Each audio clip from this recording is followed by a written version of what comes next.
ए जीजा जी के भाई, ई का हाल बना लिए हैं?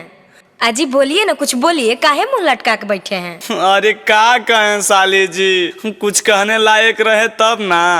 का हुआ जी बताइए।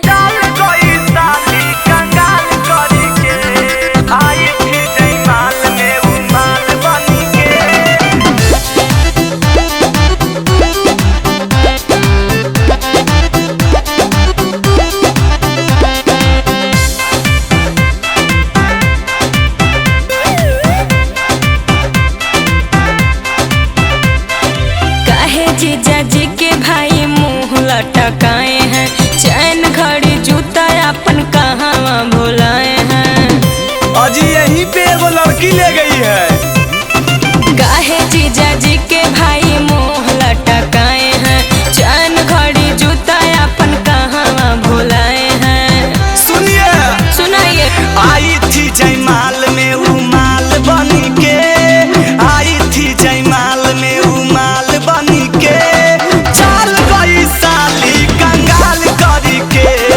आई थी जयमाल में उमाल बनी के, चल गई साली कंगाल करी के।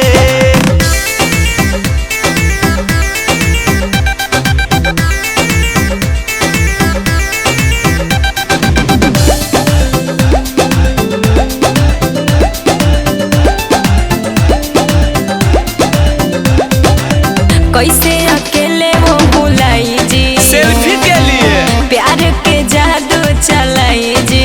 हंस रही थी और गुलाब दिखा रही थी जी। हंसी हंसी के मुझको लूटा दे, पर्स के साथ ले गई जूता दे। खुद को गई मालामाल करके, खुद को गई मालामाल करके।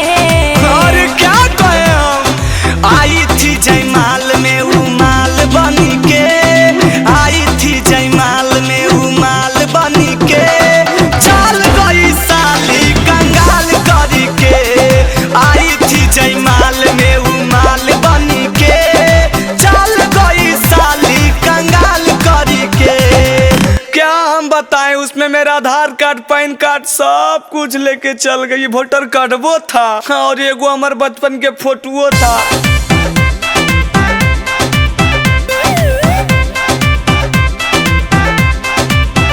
कैसे कर लिए आप विश्वास जी, चंदन यदुवंशी बन गए खास जी। ऐसा नाक मारी कि सीधे आसमान से जमीन पे आ गए। मीठी बोल के बातों में फंसाई थी और साथ में सेल्फी खिंचाई थी।